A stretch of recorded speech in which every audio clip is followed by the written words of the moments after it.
3, 2, 1, go!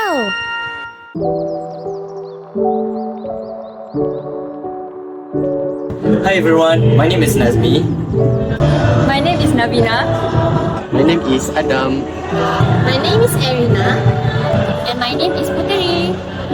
We are the 5 Musketeers. From SMK Puncak.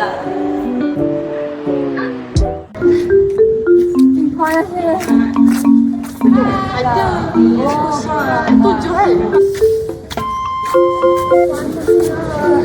Puteri, kau asal ni nampak macam penat je. Macam terik gila dua hari ni. Kenapa? Kamu nak beli air? Jom. Mereka cik nak beli air satu.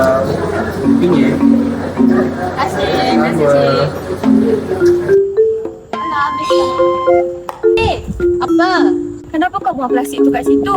Besok nak buang kat mana? Kau ada nampak tu sampah kat sini? Dah lah kau buang rata-rata. Kau tahu tak benda tu boleh jadi barang berguna? Jom kita tengok. Many recyclable products such as plastics, glass bottles, beverage cans and boxes have been wasted away by people. This action continues to cause pollution towards the environment. This is because they assume these things can decompose easily. However, these materials take millions of years to do and cause several negative impacts.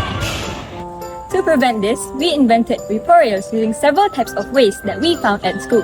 This innovation saves production costs and human energy by reducing the need to mine and process new raw materials that continue to cause negative impacts on the environment.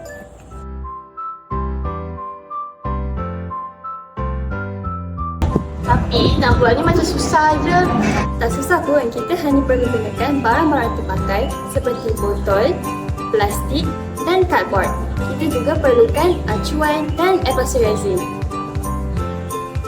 Dah, senang je. Jom teman aku buat nak. Jom kita pergi barangkan DIY. Jom. Since then, Erina has started applying 5 R's in her life. #Save Earth. Thank you. Bye-bye.